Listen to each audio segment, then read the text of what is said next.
Monster mentioned you in his book. Have you read his book? Yes, I read it. Page 47 and again on page 121. Yes, I definitely read that. And that got me in a lot of trouble, whether you know it or not, down the line.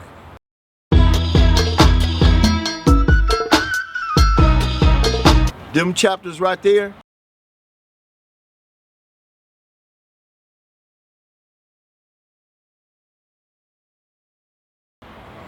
did more damage to me than me actually going out and committing crimes myself. Why is that? Because I kept getting refiled on, police kept looking for me. Over the years, it was like they just kept hounding me, and hounding me.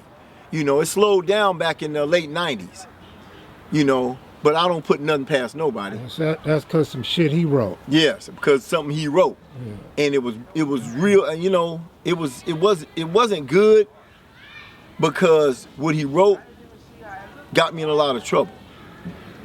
You know, and this is why when I was locked up, this is one reason why I stayed in long as I did, because they kept hounding me to confess to certain things in there, and I wasn't going to do it. So you and Monster didn't try to work through your friendship? We couldn't, because by then it was too far gone. It was too far gone, and we started shooting at each other. Broad daylight? Daylight, we shooting at each other at night. He was catching me slipping, sometimes shooting at me. They caught me at St. Andrews, not St. Andrews, they caught me at Sportsman Park that they call Jesse Owens Park now.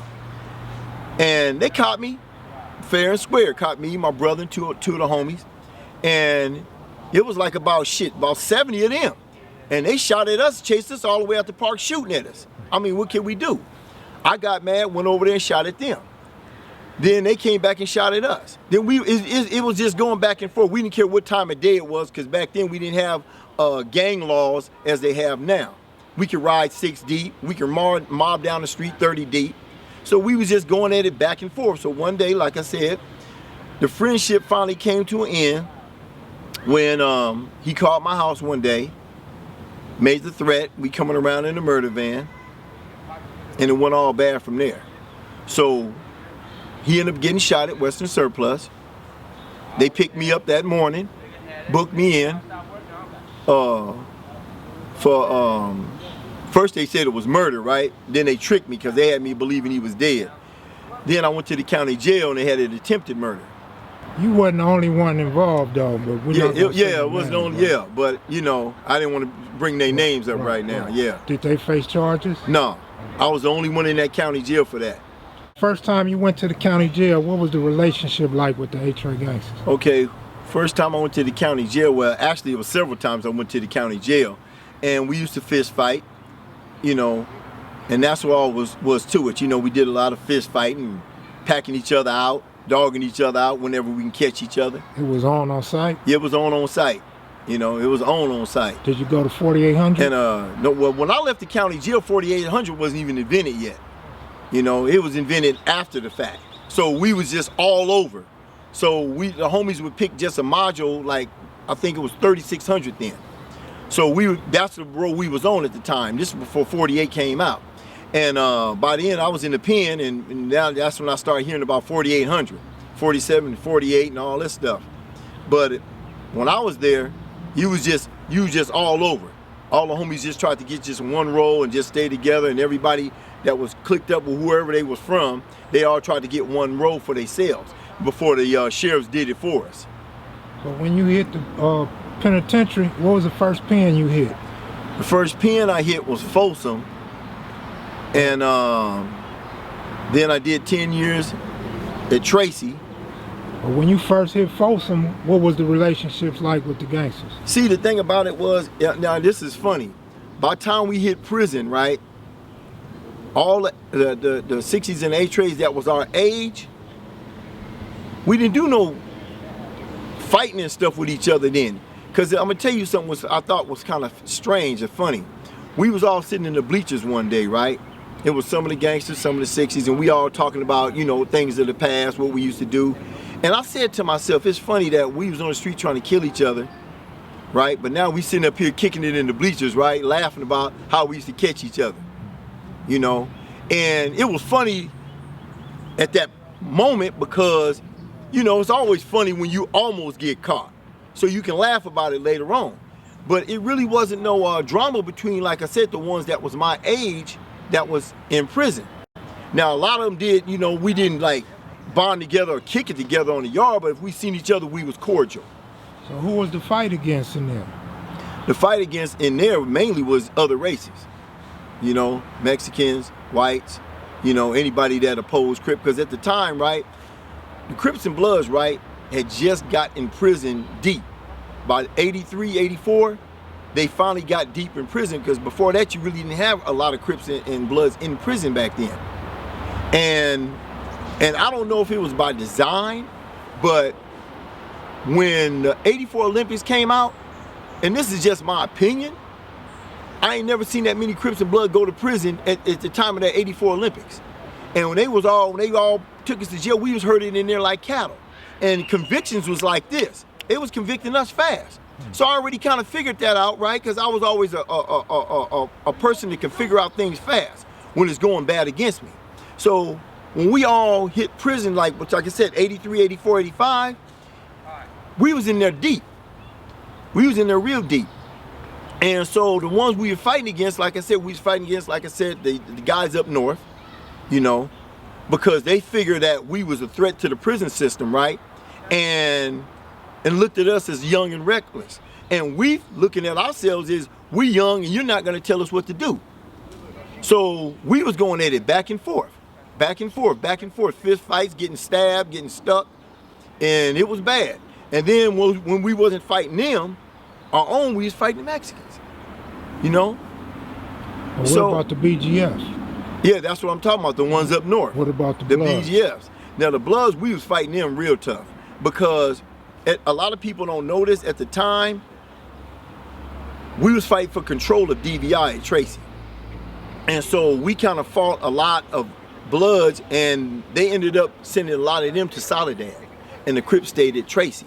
So when the Bloods used to come up to Tracy, they used to tell them, hey, do you want to stay here and take your chances or do you want to go to Soledad? Now some of them didn't go out like no punk. Some of them, they caught the first person sagging in the hallway and they fired on him. He may not even been a Crip. But he could say, hey, I left that prison without just leaving. But at one point, it was no Bloods at Tracy except for a few that was probably from up north.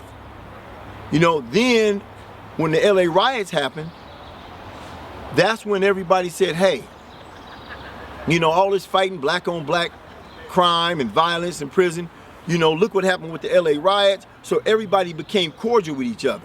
Don't get me wrong, you still had some, you know what I'm saying, that would still had animosity towards the next individual because he may have killed his homeboy or his brother. That's understandable.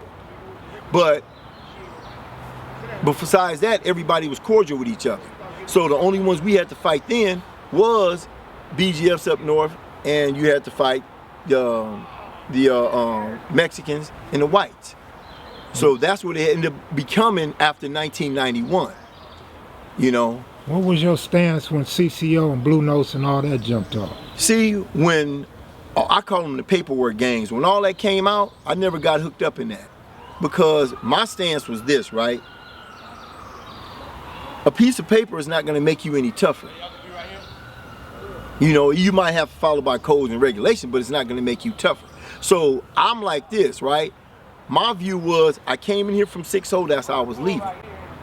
I wasn't gonna make no transition to this and this, and then when I get home, they say, hey, we heard you was this and this. Well, if I make a transition like that, hell, I might as well just go ahead and turn a whole new game, just form a whole new game. So, by me being from tradition, I came in here from 6-0, that's how I was leaving.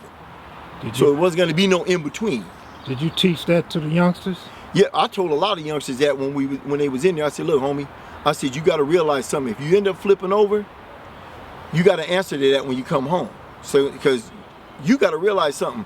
When you hooked up like that, right, you don't know what type of mission you might have to go on. It might be against your own. But the thing about it is you don't want to have that jacket on you that you did something to your own homeboy and then you come back home like it's nothing ever happened. No, some people don't forget that.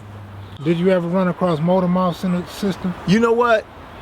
Me and him rode each other a lot, but I never ran across it. I'm going to tell you something. the majority of the homeboys I have ran across, but I never ran across Motormouth in there because he always stayed in the hole or in another prison. Me and Moncrief, even though we grew up together, we had never ran across each other. But everybody else, hey, we all ended up in the same prison, you know, which was a good thing. But so it was only a handful of homies that I never ran across, you know.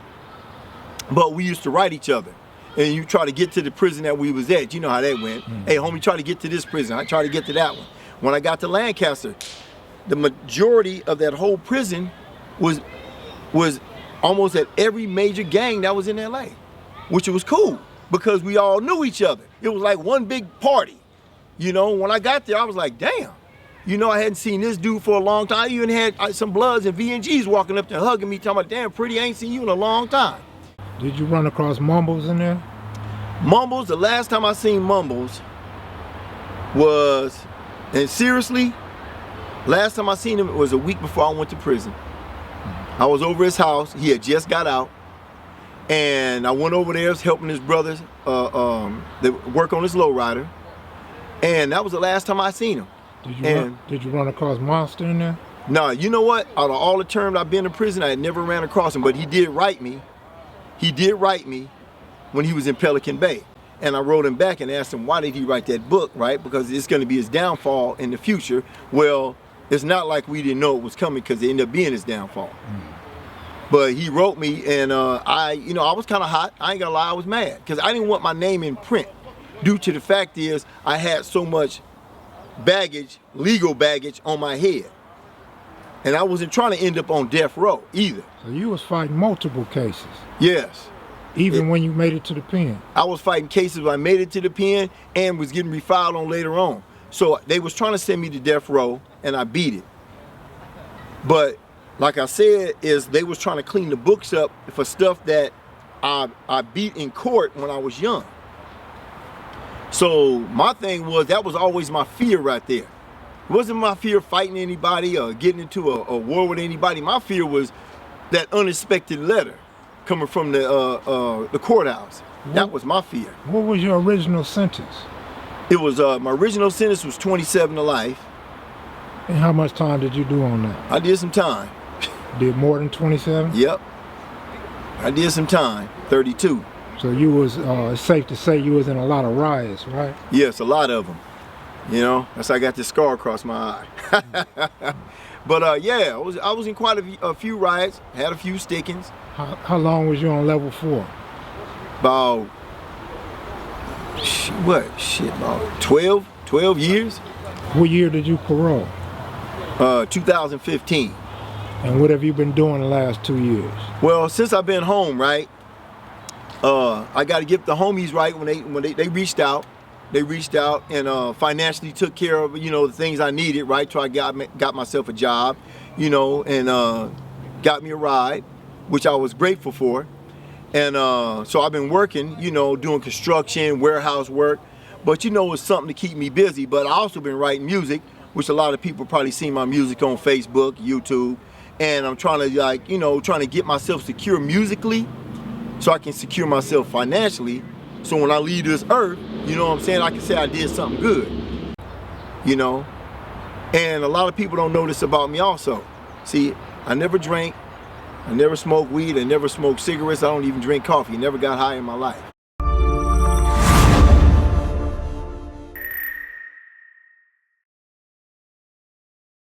I'm from Slauson, where shit gets drastic down here. Fuck a room, go to sleep in a casket. I'm from Slauson, where shit gets drastic down here. Fuck a room, go to sleep in a casket. I'm from